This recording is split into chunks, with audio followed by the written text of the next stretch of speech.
The narration here is based on Homer's famous mythological work, the Odyssey. It has no historical reality based on documented evidence. It is entirely a mythological fiction. Odysseus's Journey from Homer's Pen, a story of returning home. The war was not over. The Cicones and the first loss. When the Trojan War ended in 1184 BC, the city of Troy in western Anatolia had become a burned and ruined wasteland. However, for one of the most important commanders of this war, the struggle was not yet over. Odysseus set sail from the shores of Troy with a fleet consisting of approximately 12 ships and around 500 soldiers, heading back to his homeland of Ithaca. After leaving the western Anatolian coast, the fleet moved northwest and entered the Aegean Sea. This route was the direct path home. However, Odysseus's forces had not yet completely left enemy territory. Soon after, the ships reached the port of Ismarus on the Thracian coast, where the Cicones people lived, one of Troy's former allies. Odysseus launched a rapid landing operation here. A force of approximately 500 men came ashore, and the poorly defended settlement was quickly captured. Homes were emptied, supply stores were looted, and especially the wine and food supplies that were critically important for long voyages began to be transported onto the ships. However, at this point, Odysseus made a critical decision. He knew that the situation was not sustainable. The enemy was on its own land, and it was only a matter of time before the retreating forces regrouped. Therefore, he ordered an immediate withdrawal without wasting time. The spoils had been taken, and the goal was now to leave the area without prolonging the conflict. However, this order was ignored by the soldiers, who had not yet recovered from the exhaustion of war. The intoxication of victory broke discipline. The troops began spreading along the coast. Some continued collecting loot, while others began consuming the captured wine. This disorder created an opportunity for the Cicones. During the night, the local forces withdrew inland, reorganized, and gathered support from surrounding tribes. At sunrise, the counterattack began. The Cicones forces moving toward the coast were superior in number and knew the terrain well. Cavalry units quickly reached the shoreline, followed by spear and archer units attacking Odysseus's scattered soldiers. Caught unprepared, the troops began to collapse quickly. The soldiers left in the open area near the shore were struck by a rain of arrows, while those attempting to retreat were scattered by cavalry pressure. Odysseus's forces struggled to reach their ships because the military formation had completely broken down. Every ship suffered heavy losses while retreating. According to ancient sources, approximately 6 soldiers from each ship were killed. This meant a total loss of nearly 70 men. The fleet left the shores of the Cicones in a disorganized but rapid retreat and sailed back into the Aegean Sea. The coast was left behind, but this retreat was not a victory. It was the result of a clear mistake. This clash became the first major loss in Odysseus's journey home. Although numerically limited, the real loss was discipline itself. Because this event clearly showed that the chain of command could break, and that even the smallest mistake could change the fate of the entire journey. The Forgotten and the Monster, the Lotus Eaters, and Polyphemus. After leaving the shores of the Cicones with heavy losses, Odysseus and his fleet began moving southward from the northern Aegean Sea. But this was no longer a planned route.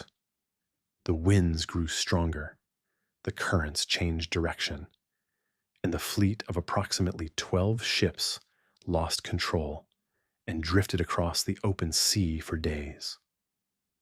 Instead of approaching the Greek mainland, the ships were pushed onto an unknown course and eventually reached a coastline that appeared unidentified and defenseless. The settlement posed no military threat. There were no walls and no armed forces. The coast was flat, while the inland areas were covered with vegetation. Odysseus sent a small scouting party to understand the situation. When this group moved inland from the coast, they encountered the local people. However, contrary to expectations, they did not face a hostile reaction. They were offered food, the fruit of the lotus plant. This fruit was not a weapon, but its effect was no different from defeat. The soldiers who consumed the lotus began to change quickly. Their awareness became clouded, and their memories began to fade. Ithaca, duty, war, everything became meaningless. They had only one desire: to remain in this land. This situation was far more dangerous than a physical threat, because it was a loss of will without a battle. Odysseus quickly understood what was happening. He personally advanced to the location of the scouting party and forcibly withdrew the affected soldiers. Those who resisted were tied up, and those who could not walk were carried away. It was a rescue operation, but the enemy was invisible. The entire force was quickly loaded onto the ships, and the fleet left the coast without delay, sailing back into the Aegean Sea.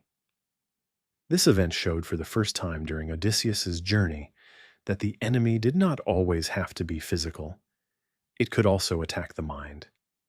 However, the true danger had not yet appeared. The winds once again pushed the fleet southwest, towards the open sea. After days of uncontrolled movement, the ships reached a deserted island with a rocky landscape. The coastline was narrow, and the interior was rugged. There were no signs of settlement, but large animal tracks and enormous areas of disturbed land near the shore attracted attention. This showed that something unusual lived in the region.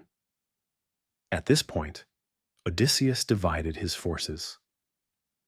The main group remained on the ships, while he advanced into the interior of the island with approximately 10 to 12 elite warriors for reconnaissance. Soon they reached a large cave with a wide entrance and a single opening. Inside were neatly arranged cheeses, containers of milk, and a herd consisting of hundreds of sheep. It appeared to be an abandoned storage area. However, Odysseus knew that it could be a trap. Instead of retreating, he chose to wait inside. In the evening, the owner of the cave returned. This creature was not an ordinary human, a one-eyed giant, Polyphemus. After entering the cave, the giant rolled a massive stone across the entrance by himself, sealing it shut. This rock was so enormous that even the combined strength of the approximately 12 soldiers inside would not have been enough to move it. The escape route was now completely closed. The first encounter was direct and brutal. Polyphemus did not care who Odysseus was. He did not question them or seek negotiation. He grabbed 2 of the nearest soldiers, smashed them to the ground, and immediately tore them apart and ate them. This was not a battle. It was helplessness in the face of absolute power. Inside a confined space, with a narrow exit and a physically superior enemy, no traditional battle tactic could work. Odysseus analyzed the situation. The giant could be killed, but that would not solve the problem, because Polyphemus was the only being capable of moving the stone blocking the cave entrance. Therefore, the plan changed. The goal was not to kill him, but to neutralize him. Throughout the following day and night, the giant continued behaving in the same way. Each time, he captured and ate several soldiers. As the losses increased, Odysseus put his plan into action. The powerful wine he had brought with him was at the center of this plan. Polyphemus, who had never tasted such a drink before, quickly became drunk. His reflexes slowed, and his awareness became clouded.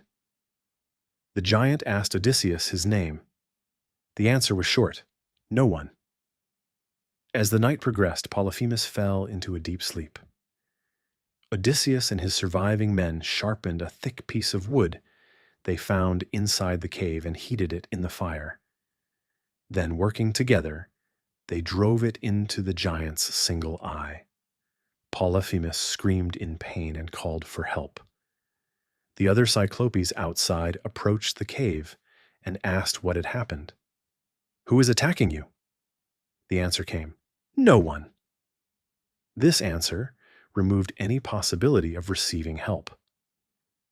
The others interpreted it as a punishment from the gods and left the area. The plan had succeeded.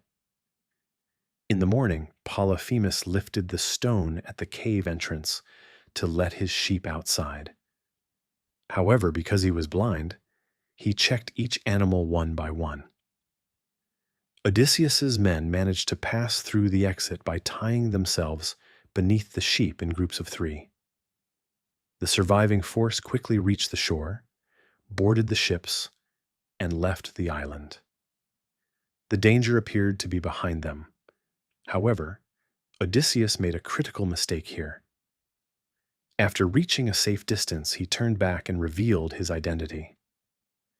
The one who did this was Odysseus, king of Ithaca. This was the moment when a tactical victory turned into a strategic mistake. Polyphemus looked toward the heavens and called out to his father, Poseidon, the god of the seas. "If you truly are my father, let Odysseus never return home, and if he does, let him return alone, late, and having lost everything." The sea became silent at that moment, but this silence was the sign of the coming storm. Because from this point onward, Odysseus's journey was no longer just a return home. It had become a war in which the gods themselves were directly involved.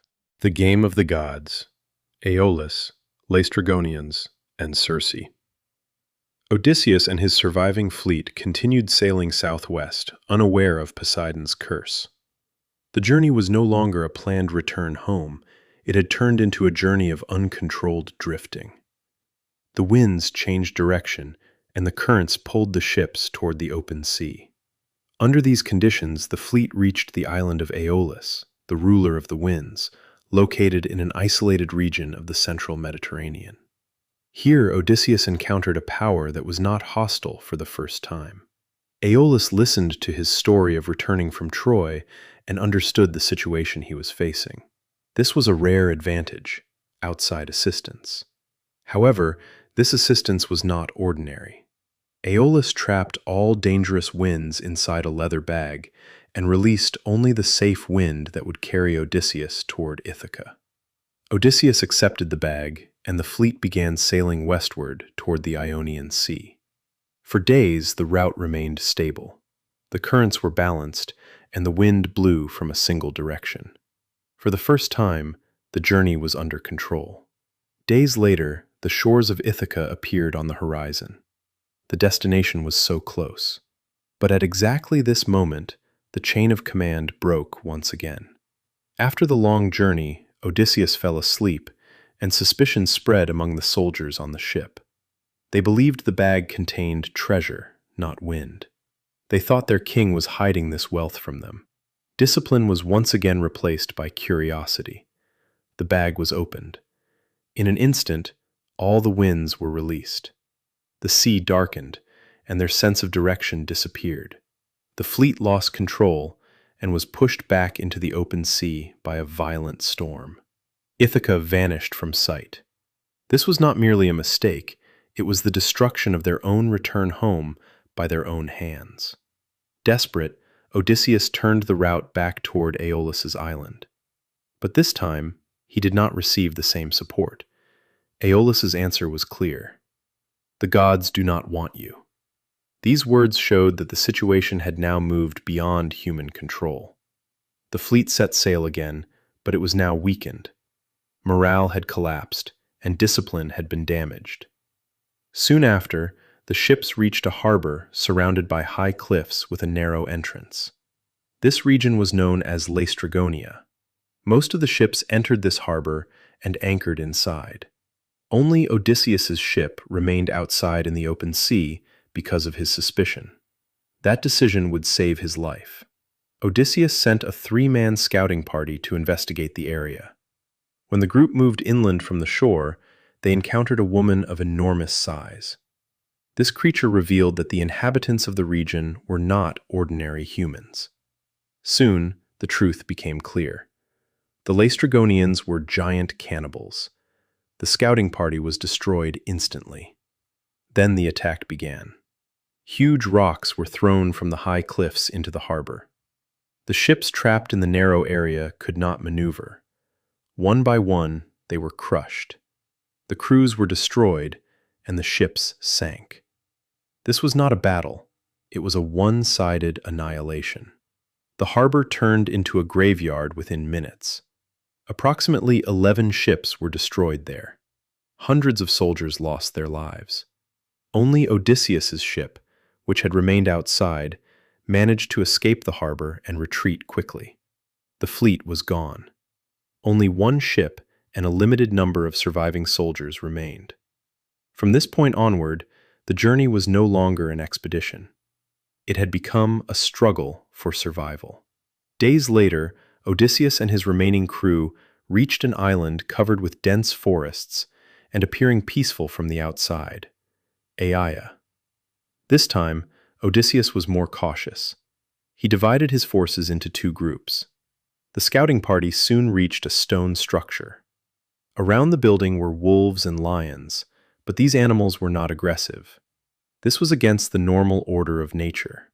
When the group entered, they encountered Circe, the sorceress and ruler of the island. Circe welcomed them kindly and offered them food. But it was a trap. The soldiers who ate the food began transforming quickly. Their human bodies changed, and their consciousness disappeared. They were all turned into pigs. This was not a physical destruction, but the complete erasure of identity. However, one of them had refused the food and managed to escape. He returned and informed Odysseus about what had happened. This time, Odysseus decided to intervene personally. He moved alone into the interior of the island. On the way, he encountered Hermes, the messenger of the gods.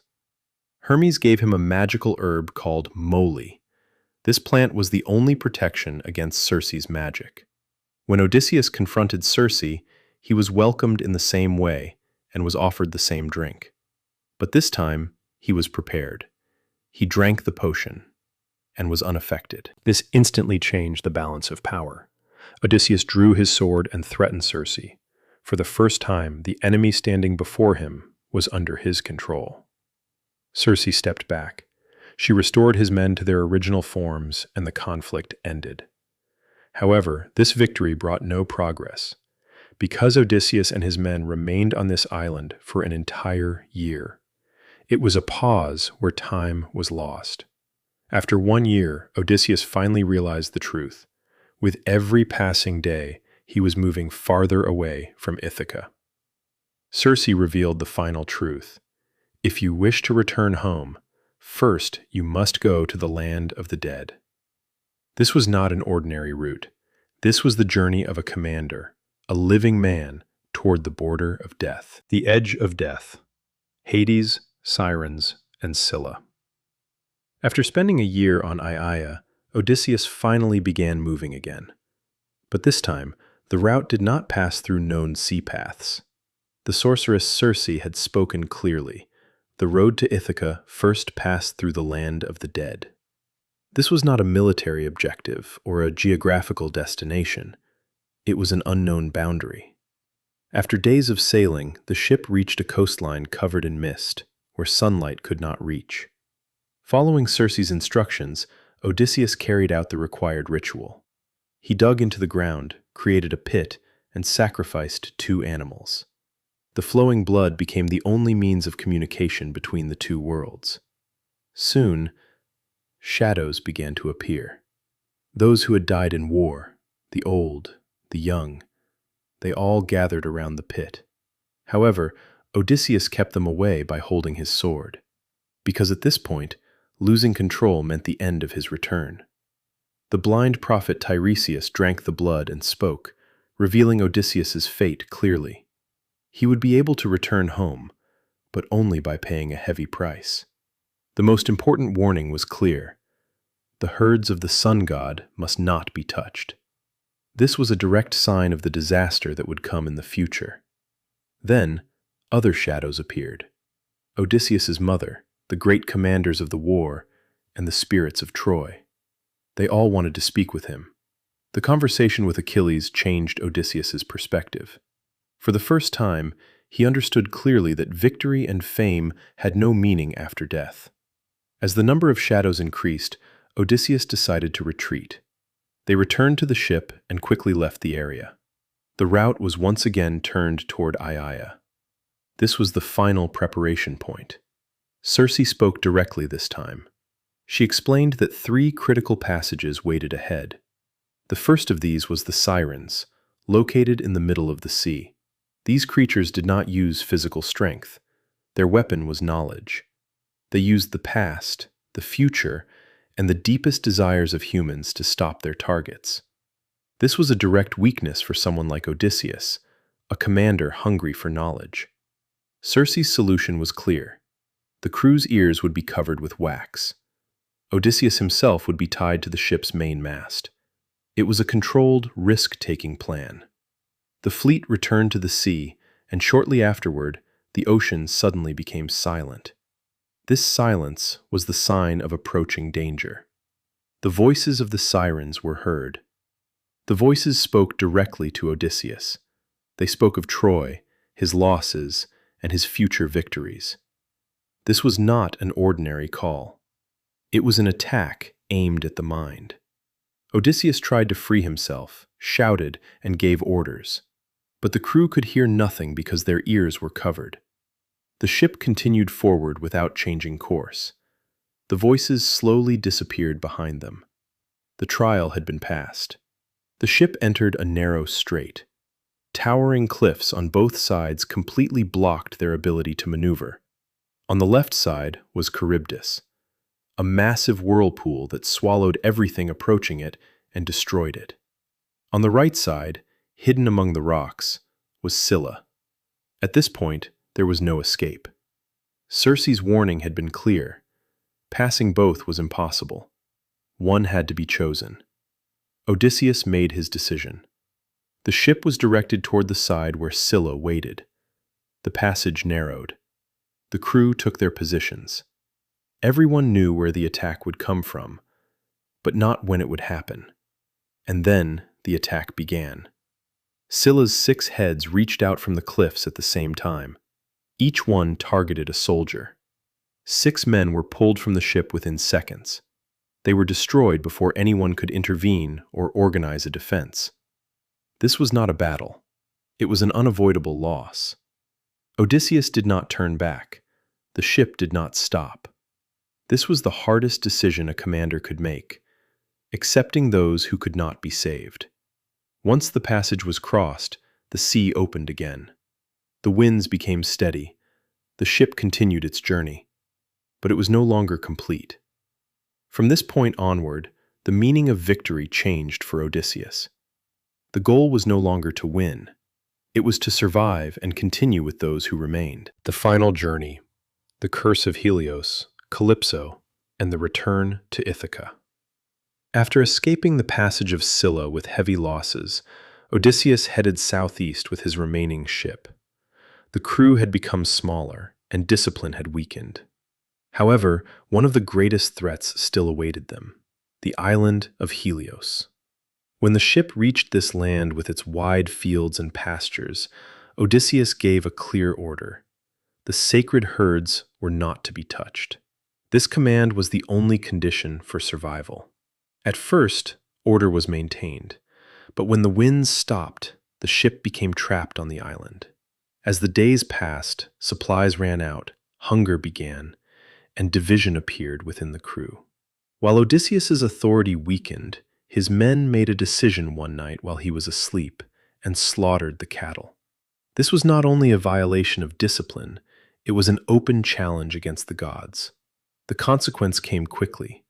Helios reported what had happened to Zeus, and shortly after the fleet left the island, the sky turned dark. Zeus's lightning struck the ship directly. The single remaining ship was destroyed, and the entire crew was wiped out. Odysseus was the only survivor. This was not a rescue, it was a deliberate isolation. After drifting at sea for days, Odysseus finally reached the shores of Ogygia. There he was welcomed by Calypso, who offered him immortality. This offer was not a trap of war or death, it was a trap of forgetting. Odysseus refused, but he was not released. He remained trapped on the island for 7 years. This period was a complete standstill, a time when all progress had stopped. Eventually, the gods intervened. Through Athena's efforts, Zeus made his decision, and Hermes ordered Calypso to release Odysseus. Odysseus built a raft with his own hands and once again entered the sea. However, Poseidon's storm struck him again, pushing him away from his path. Eventually, he reached the shores of Scheria. This time, the people he encountered were not hostile. The Phaeacians listened to his story, learned his identity, and decided to help him. With a strong ship and a controlled route, Odysseus finally reached his destination. After many years, when he woke up, he was home, Ithaca. But the war was not over. 20 years of absence had filled his palace with enemies. Instead of attacking directly, Odysseus hid his identity, infiltrated the palace, and formed an alliance with his son Telemachus. After proving his identity through Penelope's bow challenge, the palace was sealed, and the suitors were systematically eliminated in the confined space. It was a short but decisive internal operation. When the palace was reclaimed, the journey was complete. However, the man who returned was not the same man who had left. Because this journey had taught Odysseus one final lesson. Victory is not defeating your enemy. Victory is being able to return home, even after losing everything.